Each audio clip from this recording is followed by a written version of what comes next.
Premium is awesome, and you should always pay your full premium because you can turn around and borrow against it.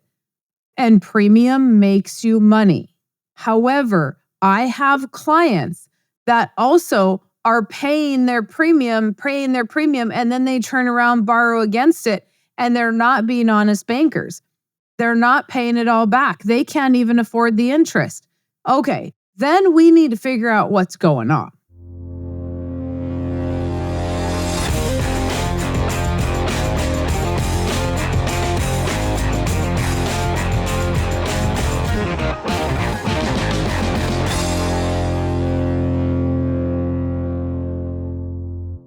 Hey, welcome back to the podcast. Thanks for being here.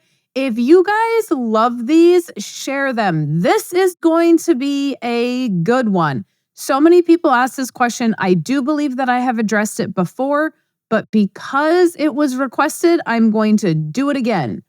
Sometimes when I do things the second time, they actually turn out better than the first time. Because y'all know I don't prepare. Okay, somebody asked me, Mary Jo, can you talk about what to prioritize, premium payment or loan repayment? So let's talk about the fact that those are two very different things. Some people think that they are the same thing. If I send a check to the insurance company, that pays my loan and my premium. Nope, they are two different things.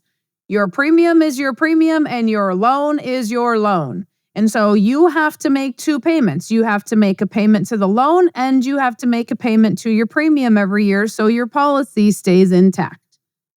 So a lot of people think, well, I need to get that loan paid off. And it depends what the loan was for. Sometimes I will tell people, pay premium first. Other times I will tell people to pay the loan. There really is no cut and dry here. It really is going to depend on the situation. So let's say that we have a loan that is for a vehicle. Then that vehicle, if we were borrowing it from the bank, we would have paid that back over 5 or 6 years. So let's pay our policy loan back over 5 or 6 years. Any extra money should go in as premium if you can. If somebody wants to pay their vehicle back early and they're like, oh, I just don't like having this loan sitting out there. I want to get these all paid back. Then I will pay premium. Let's say your premium is $20,000 a year, but you only maybe have to pay $10,000 a year. Well, you should always try to get the full 20 in over the loan repayment. Even if you have to make interest only on the loan, that's great. Get your premium in because premium makes money. Loan repayments don't make money. But if you are somebody that wants to pay extra, why are you putting extra money on a policy loan? If you continually have extra money, why isn't that going into a policy as premium? And maybe that's another policy if you can't put it in the policy you currently have. Now, what if you have a loan that needs to get paid back every year because maybe you've borrowed cash value in order to pay your taxes? That's what I did. So I've borrowed cash value to pay my taxes, and now I know taxes are going to be due again. So I know that I have to get that replaced in a year. I can't take 5 years to pay that back. So I am going to make sure that that cash value is paid back. Even if I have premium I can still pay, I will do that as well because guess what? Premium increases cash value. It's going to hang my loan out there, but it's going to increase my cash value so that I have access to borrow against the same amount. Example, let's say that I have $10,000 extra. I can pay the $10,000 back as a loan repayment and I have $10,000 of cash value. Or I can put $10,000 in as premium, and if it's all going to paid up additions, I'm going to have about $9,000 available. As long as I don't need that extra $1,000, I'm good doing a premium payment. If I needed the full $10,000 because I'd be short to pay taxes again, then I'm better off to do a loan repayment. So as much as I would love to say this is just a very simple cut and dry thing, again, it just can't be because it's going to depend on how much cash flow we have. Is the premium paid all the way? If we have extra cash flow, should we be starting another policy? Here's what a lot of people misunderstand is one, they think the loan doesn't have to be paid back. If you have not gone over to the Farming Without the Bank podcast and listened to all the myths, then I would go over and do that because I've talked about this there. But the loan does need to be paid back, at least the interest only. But if you are borrowing constantly because you're somebody that is flipping real estate, and so you use all the money, you fix up a house, you sell the house, you buy another house, and you're just constantly rotating that money, then just pay interest only on that loan. But if you are using it for taxes, if you are using it for a vehicle, if you use it to start a business, whatever that might be, that should be paid back. If you are somebody that used your IRA money because you wanted to put it in a policy so you could start your business, then that needs to get paid back. You use your retirement money, pay it back so you have it there for retirement. Premium is awesome, and you should always pay your full premium because you can turn around and borrow against it. And premium makes you money. However, I have clients that also are paying their premium, and then they turn around, borrow against it, and they're not being honest bankers. They're not paying it all back. They can't even afford the interest. Okay, then we need to figure out what's going on. Why can you not pay your premiums? What has happened? What has changed that you've not talked to me about?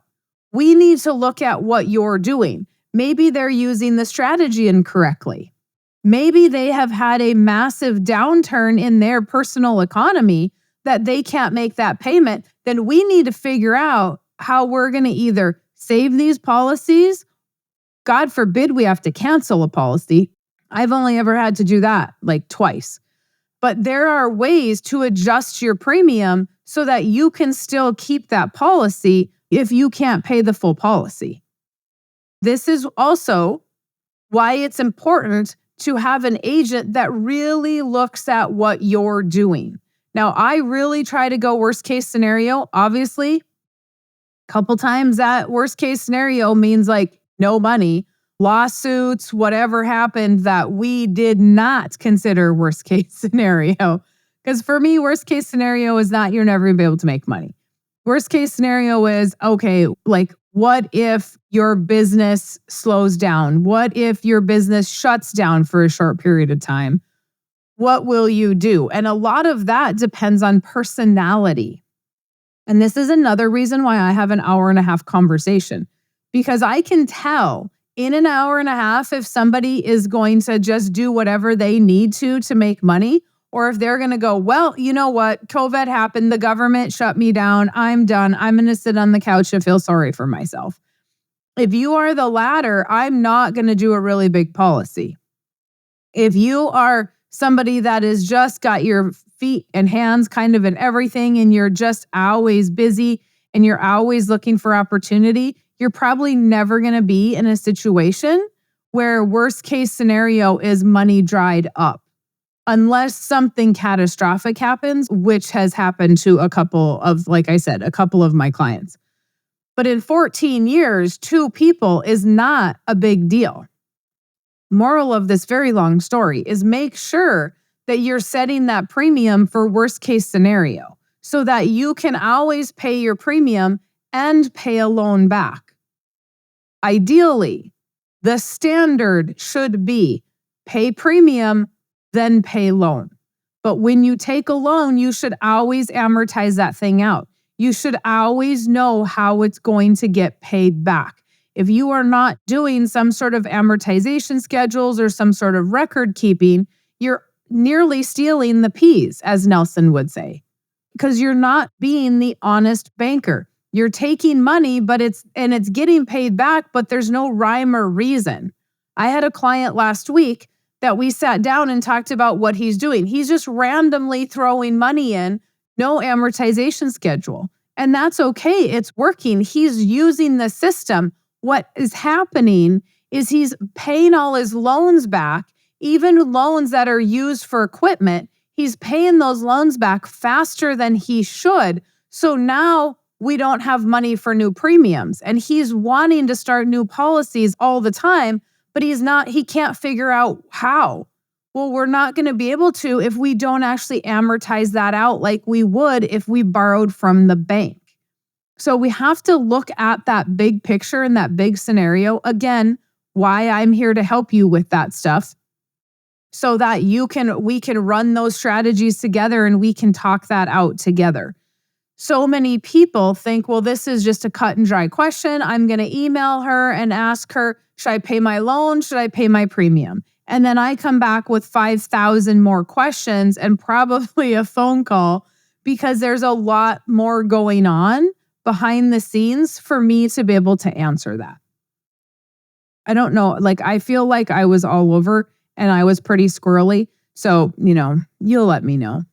But hopefully you understand that it really is just situational. But ideally, premium first, loan payment second. Don't worry about paying that loan off as fast as you possibly can because the excess money should go start another policy. If you've made it that far, congratulations and thank you. All right, you guys. If you need anything, email me, maryjo@withoutthebank.com. If you've not gotten your books, please do so. Grab your books at withoutthebank.com and then set up your appointment. I look forward to talking to you. Have a good day.